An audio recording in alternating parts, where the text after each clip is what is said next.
The size of this is 5,000, guys. This thing is insane. Diving. How long have you been diving? Oh, maybe 30 years. Dolphins and turtles swimming up to divers that have got mono wrapped around their fins or whatever. Yeah. And ask for help. They literally come to human beings and ask for help. I put it up against a Stradic or a Ballistic, a Daiwa Ballistic any day. Wow. Any day of the week. That's beautiful. It was that smooth. I mean, just unbelievable. The size of this fish! Hey guys, it's Nikki here, Bass Fanatic 432 for the KastKing Channel. Today, we get to sit down and talk with detective, diver, fisherman, Butch Perdue. That's right, the tables have turned. I get to interview the detective for the KastKing Channel about his deep passion, love, diving. We also talk about his love of his KastKing fishing gear, the dry bag, KastKing Speed Demon Pro fishing reel, Speed Demon fishing rod, KastKing Valiant Eagle spinning reel, and more that Butch Perdue loves using while he is out scuba diving or fishing. Join me as we dive deep into the blue abyss and get lost in a world where Mother Nature can be either her gentlest or most fiercest, with her potent power and mysterious wonderment that very few get to regard with their own eyes. Come along as we learn how to scuba dive and learn everything the blue ocean holds, as we push past the fear of the unknown and get enveloped into the briny, unfathomable fathoms. John F. Kennedy said, "We are tied to the ocean, and when we go back to the sea, whether it is to sail or to watch, we are going back from whence we came." Detective Perdue, come on down. Now this is such a treat for me. Guys, this is a really big treat for me because the tables have turned. I get to interview the detective. Usually you're doing the interrogation, right? Most of the time. Most of the time, yeah. So this is different for you. How's it feel for you? Good luck with it. So I get to ask the detective questions today, and I'm really excited about that because we are going to dive deep into the blue abyss, and we are going to discover what it's like down there. What it's like being a diver, a scuba diver. But not only are you a scuba diver, you are a detective, you are a fisherman, right? Yes. Fisherman first. Fisherman first. How long have you been fishing? Ever since I was probably 4 years old, my dad used to take me to the New River in West Virginia where we grew up. And we'd go catfishing. We'd bait our hooks with chicken gizzards and chicken livers and heldemites. If you don't know what a heldemite is. No, I don't. It's a little bug about that long with pinchers on the end of it, and he will hurt you if you don't grab the right end. Really? Yeah, Wow. but the catfish seem to love him. But we'd run trout lines on the river and everything. But as a kid, I'd just sit there on the bank waiting for that one little nibble, you know. And, yeah. And I always wondered, even at 4 or 5 years old, what was going on underneath. It was just a curiosity. It was like you didn't know, you couldn't tell. Right. And I just wanted to see what it was on the bottom of the rivers, of the lakes, and of the ocean, ultimately. Wow. So.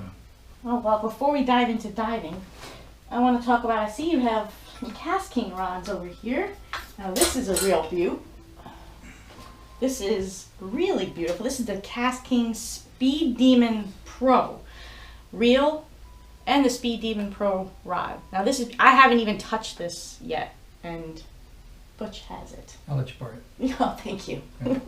It's an amazing rod and reel. The retrieval rate is for crankbaits, obviously, but it's an amazing rod for the fact that it is so sensitive that you can feel the least little bump on it. And the reel retrieval, like I said, it's just phenomenal.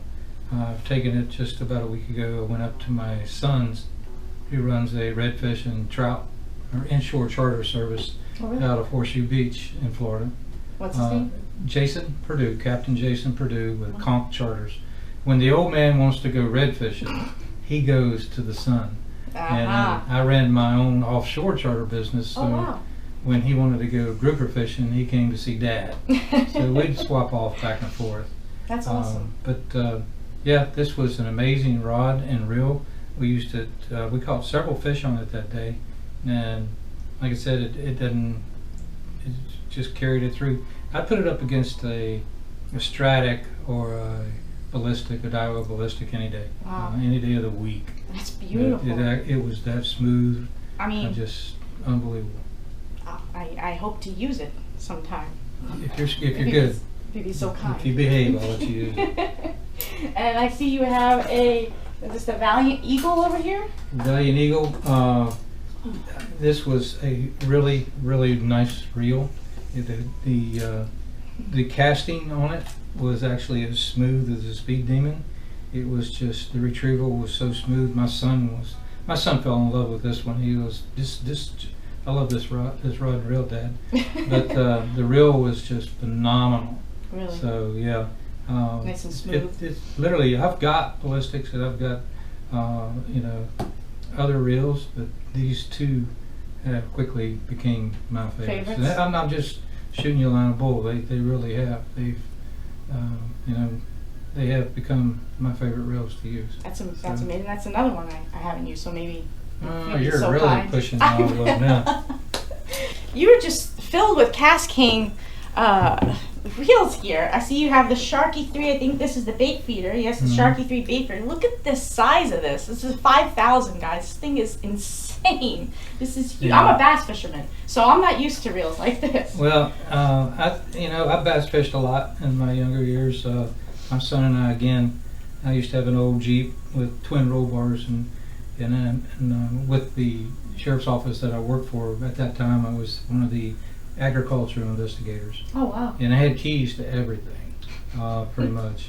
And all the ponds that people really couldn't even see, we had access to when we were encouraged to go fish on. So we'd load the 10-foot John boat up on the Jeep, and him and I'd climb in with the trolling motor and the battery, and we'd go bass fishing, and we just had a phenomenal time.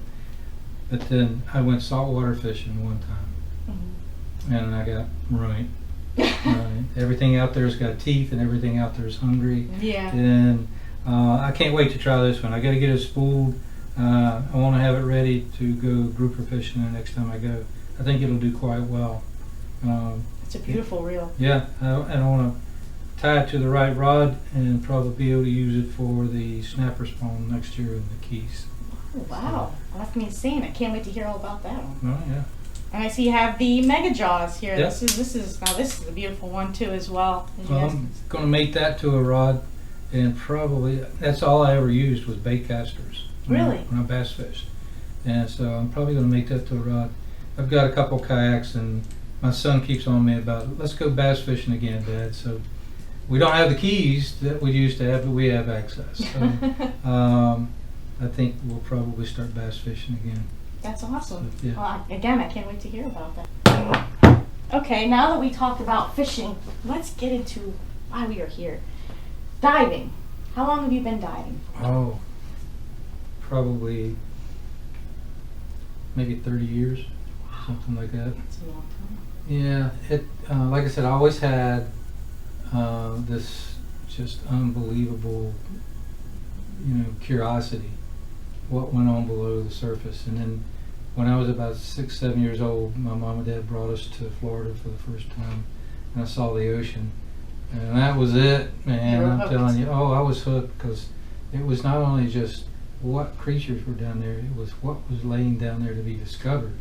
Because we stopped at St. Augustine on the old fort. Beautiful. And beautiful. then, back then, that place was, it was something else. It talked with treasure and all this stuff. And so I got hooked. I wanted to see what was down there. And then about 20, 30 years ago, I was at a friend's house, and he had his dive gear laying in the corner of the garage. He lived on a small spring-fed lake. And I'm sitting there looking at it, and he goes, "You ever did that?" I'm like, "No, I always wanted to." He goes, "Come on." And we'd been with his jet skis running around the lake, so we had all been swimming. He said, "Put this here, put this there, put this on, and put this in your mouth. Don't stop breathing." And it's like we didn't have a care in the world. And he said, "Just walk out there and sit down." Wow. And so I did all he told me to do, and I walked out there and sat down. He, take some crackers with you. I said, "Crackers?" He goes, "Oh yeah, you'll see." So we walked out, I put it all on, walked out there with a handful of saltine crackers, and the fish just overwhelmed me. The bass and the Always. That must have been exciting. It was. I was hooked. The next week I was enrolled in my first dive class. Really? Yeah. A month later I came out with my basic open water, and do a lot of springs. Me and a few friends of mine that just got certified. We went to a lot of the springs here in Florida, and we quickly got bored with them. Really? Yeah. It's just like 72-degree water, clear as a bell, and one lime rock after the other, and it's always interesting. There's a spring just north of here. You dive and you go down the chute, and if you roll over and you look at the ceiling all the way down, it has fossils from prehistoric animals. It's got a mammoth and all kinds of. Wow, that must be beautiful. So I mean, they are interesting. I'll take that back, but they are interesting. But I went on a saltwater dive for the first time after about being certified, maybe 5-6 months, and you sit on the back of the boat and you're out in the middle of the Gulf of Mexico. We were out near an oil rig, and you're fixing to step off the back of the boat, and you're thinking, "What is down there waiting on me?" That's what excites me, is what's below. I mean, I can't imagine. There's no sound, right? There's you don't hear anything. You hear nothing but your bubbles, or if you're close enough to your dive partner, you hear his bubbles. And other than that, if you were by yourself, and I have been, just stop breathing and sit there. It's quiet. You occasionally you'll hear the parrotfish over here gnawing on the coral, you know, or you'll hear the shark rummaging around the corals and stirring up dirt and stuff. But for the most part, it's just quiet as could be. It's a whole different world, a whole hierarchy of creatures. It's a civilization. And I always thought about when you swim up to a coral head, it reminds me of the skyline from like Orlando, Florida, or New York, or you're looking at this, and there's all kinds of creatures that just run out and they look at you, and they're as curious about you as you are them. Really? So, yeah. It must be so beautiful. I mean, and to get to touch them, you know, as they swim by, and to swim with them. Some you touch, some you swim with. Some you stay away from. Some you give a wide berth. Turtles, they're the most gentle creature that you could ever believe. They'll swim up to you. We've ridden on their backs. We've sat there and scraped their shells for them. We've held their flippers and just sat and looked at them. It's unbelievable. Dolphins are curious creatures. Yeah. They'll swim up to you and look at you and swim around you.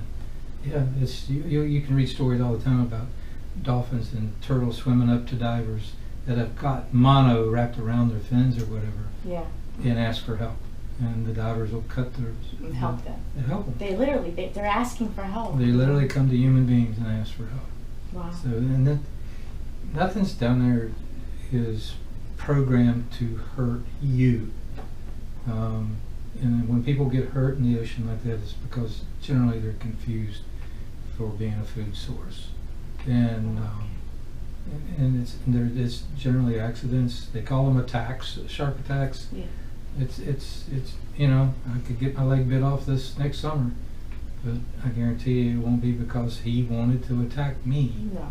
He thought I was something else. Protecting himself, right? Protecting himself, or he thought I was food.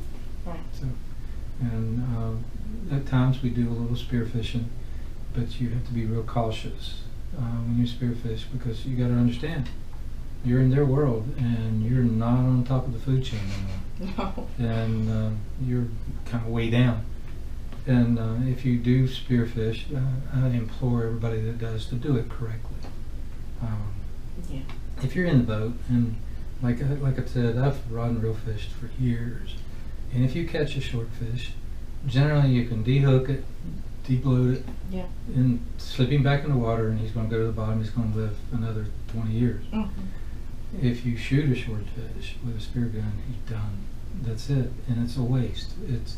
So we kind of rely on the wow factor, and I teach everybody that I take spearfishing, wow factor. The wow factor is if that fish swims by you and it is so big that you go, wow, it's probably big enough to shoot. Right? Okay. And shoot only what you want, what you need, not what you want, What you but what you need. If you don't need, you know, the limit of mangrove snapper, then don't shoot the limit of mangrove snapper. Exactly. If you're just looking for supper tonight, how many fish do you need, right? But everybody messes up in the beginning with spearfishing because with the air behind the mask, it enlarges everything that you look at. Nikki is 5'3" and she's going to look 6 foot down there. Okay? Thank you. My license says 5'3". 6 foot, 220 pounds. Right? Yeah. So it does. It makes things. It gives things an enhancement. It makes them look bigger. So that's where a lot of divers mess up. But I dive with a group of guys and their family. Light 'em Up Adventures from right here in Lake County. Oh wow! And we go to the Keys and we dive constantly. We're very, very adamant about not shooting short fish. He not only runs the charter service for Light 'em Up Adventures, he does goose hunting, duck hunting. Wow. He does all of this. Does everything. For anybody that wants to go. He is the typical guy that lives off of the land, and he will teach people how to do that. That's amazing. But he's a government employee, I'm a government employee, Okay. and his father is a retired government employee. And his dad is the one literally that taught us, don't shoot short fish. And he made it a rule. And I love actually that. I love the rule. We learn quick, and that we have the greatest time. His whole family dives all the way down to his, I think she's 12 years old now. Wow. And she's been diving for years. That's amazing. And yet you taught your daughter. And my daughter goes with us. She's 19 now. But she's been diving since she was 12. Wow. That's awesome. She was lobstering when she was 12 years old. That's amazing. So, yeah, she loves That's it. wonderful. Every fall, she just asked me the other day, "Hey Dad, we going to the Keys this year, next year?" I'm like, "You pass all your grades, we will." College is kicking her butt. Oh, incentive, yeah. But so you know, it becomes a family thing, and the rules that you follow. Because I know anglers and spearfishermen, there's kind of an animosity. Yeah, there. there's a little. And you got to understand, there are some ruthless in both parties. Right. And I know that because I belong to both parties. I know guys that go out there and fish, and they call it fish and fillet. Right. And they'll catch shorts, but they don't want to throw it back. They'll fillet that short grouper out right there on the boat, and they'll hide the meat in the boat. And I hate that. Yeah. That does nothing but destroys colonies. Exactly. And you got to leave the shorts out there so they'll grow and Yes. produce. And then the same thing with spearfishermen. I know some that don't care. They don't dive with me. Right. They don't come with me. And it's like the same thing with the anglers that catch and fillet. They don't come with me either. And they better not let me find them out there on the water with short fish. I like that. Right? Doing that. Everybody catches shorts. And if you're in saltwater and you catch a short and you're 60 feet of water, your fish is going to come up loaded. Dogs have an aggressive posture they take. If you walk up on a dog, you can tell if that dog is going to bite you or if it's going to be your friend. The sharks aren't going to be your friend. Okay, you can feed them. It's about the food thing. We don't feed sharks. We try to avoid feeding sharks. But sharks will produce a body posture if you're around them that will tell you better get the heck out of the water, right? Yeah. They'll arch their back, they'll flip that tail, they'll make quick sharp turns, erratic turns, and they'll look at you. Their mouths will come open. They'll make just erratic body posture.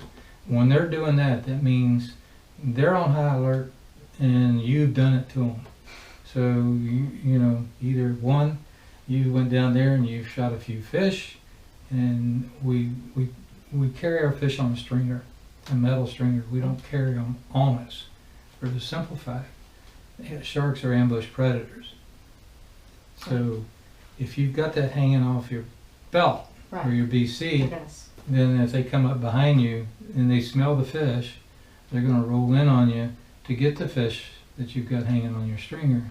But when a shark comes in to take prey, he closes his eyes. He closes his eyes? Oh yeah, their eyes close shut for protection of their eyes. So at that last second or so, he's blind, and you've got fish hanging off your side. Okay, that's a bad story. That's going to leave a mark, all right? And a lot of times they kick the fish and part of your leg. So we always carry our stringers away from us. Yeah. So if something swoops in, I'll give up fish before I give up my leg. So simple as that. Wow. But we've been lucky. We've been, God's took care of us. We've been confronted several times. Really? On the bottom. And it's not beyond me to take something off the stringer and throw it on the bottom and watch him come around to come and get it, and then I'll hightail it to the boat. You know, I'll keep what I've got, give him one. It's kind of like, peace, brother. And, you know, and leave you a little bait. Yeah, a lot of people might disagree with that. You're feeding the fish and they know food comes from you. True. But you know what? I still got all my fingers and all my toes. And that's all that matters. That's all that matters. And we're not going out there and taking a bunch of dead fish and sitting there on the bottom waiting for sharks to come by to feed them. I mean, you can go to South Florida and go on a dive where they do that and watch the sharks come in, and the sharks will swim right by you. Right by you? Right by you. Wow. Bulls, hammerheads, reef, you know, black tips, white tips, nurse sharks are right by you. But they're there, they know that there's a food source and where that food source is, and that's what they're going to. It's amazing. Yeah, it's pretty cool. It's pretty cool. This is not just a hobby. This is a passion. This is something since you were little that you've had that burns deep. You know? Yeah, not to insult any golfers, but that's a hobby. I'm a golfer. Yeah, well, so I golf too. Yeah. But everybody has their passion. I mean, you probably got the guy down the road that's got as much passion for golfing as I got for diving. So he doesn't call golfing a hobby. Neither I don't call diving a hobby. I call golfing a hobby because I don't do it a lot. Right. But he probably calls fishing a hobby because he never has. But no, it's something that's when you inside. get tired of living up here, go down there. You'll see how the world should function. The fish, this sea life could teach us a lot. They could teach us a lot on how we should be living up here. That's how I see it. Yeah. In chaos up here, you can go down there where it's serene and tranquil. Well, it's serene and tranquil, but you got to remember, you're predator or prey, right? Down there, and you learn to survive. It's all about survival for those fish. Yeah. Everything in the ocean. It's like my bucket list. The two things I want to see on my bucket list are two of what I believe to be the ocean's top predators, and that's a great white and orca. Wow. I want to see both of those, hopefully in a cage. Well, hopefully. Yeah. I'll look at the orca from the boat. But the great white, I'd like to be in a cage and see one. I really would. That'd be beautiful. And now they're popping up all over the eastern coast. I hear that. They're popping up in the Keys and south, in Florida. So the chances of running into one are not that bad. No, I guess not. There's divers from Daytona all the way down to Miami that's reported seeing great whites. So, hey, you never know. You never know. Yeah. You never know. Well, I'm overwhelmed. I can't thank you enough for coming on here on the KastKing Channel and sharing not a hobby but a passion. And that's something when we first talked about this topic and I was discussing this and what I was going to do and trying to come up with things, this is the first thing that came into my mind because I knew Butch and I knew his love and his passion for diving, and it's something that overwhelmed me when he would talk about it. He would light up, and I said, that's what I want to do. I want to show the world the passion that somebody has, something deep that burns within inside of them, and something that they yearn for. And he loves diving, and I wanted to share that to you guys. I wanted to open that world up to you and dive in deep, for lack of a better term. And thank you so much for You that. ever want to learn how to fish better? Become a diver. No, you didn't. Yeah. No, you didn't. Yeah. You didn't. We had people fish, and we put our dive steer on and went down to the bottom, and we watched how fish react to certain baits. Really? Yeah. How long they sat there and watched that bait before they hit it. Wow. And you learn a lot about fishing. I bet. That must be Yes. incredible. Yes, I you want to do. do that You now. ever been fishing? You get that little boom, boom, boom. Yeah. Well, Oh, that's do you really know exhilarating. what's going on? You don't. No, no, you don't. That's Dive down there and watch. I love that. And you can tell what they're doing. So when you're sitting there and you're feeling that bump, bump, bump, you're like, oh, I've seen that. I know what he's doing. So, yeah. That's amazing. Thank you. You're Thank welcome. you so much for sharing your passion with us. It means a lot. Not a problem. I'll have you, hopefully we get to go out there and go dive and do some fishing. Yeah. They let you borrow my rods and reels too. Maybe he'll let me borrow the rods and reels. That's awesome. Thank you. Thank you so much. You're very welcome. All right.